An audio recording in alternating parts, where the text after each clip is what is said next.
All right, to some news that'll in fact concern pretty much everyone who has an interest in the banking sector. It's now been revealed that fraudsters have looted no less than 41,000 crore rupees. That is almost about 5,870 million US dollars from Indian banks in the financial year 2018.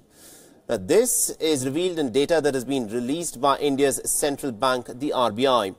Now, the amount is an increase of almost about 72% from the previous year. And the jump was primarily due to the Punjab National Bank fraud case of 13,000 crore rupees, or well over 1,860 million US dollars.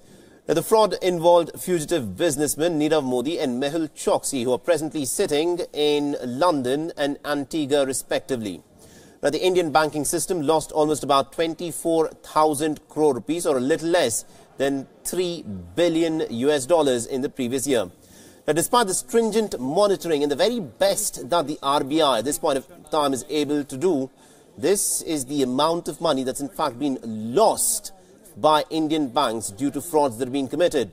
Now, there were around 6,000 instances of bank fraud cases in the year 2017-18, as against nearly about 5,000 cases in the previous year.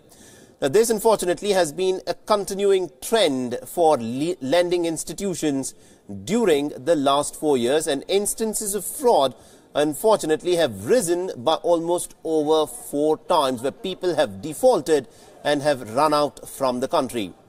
Now, the year 2017-18 was mostly about frauds relating to off-balance sheet operations, foreign exchange transactions, deposit accounts and cyber scams.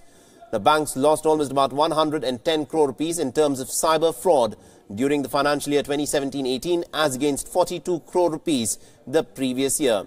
Now, the central bank, that is the Reserve Bank of India, has of course admitted that frauds are the most serious concern facing the country's banks as of now.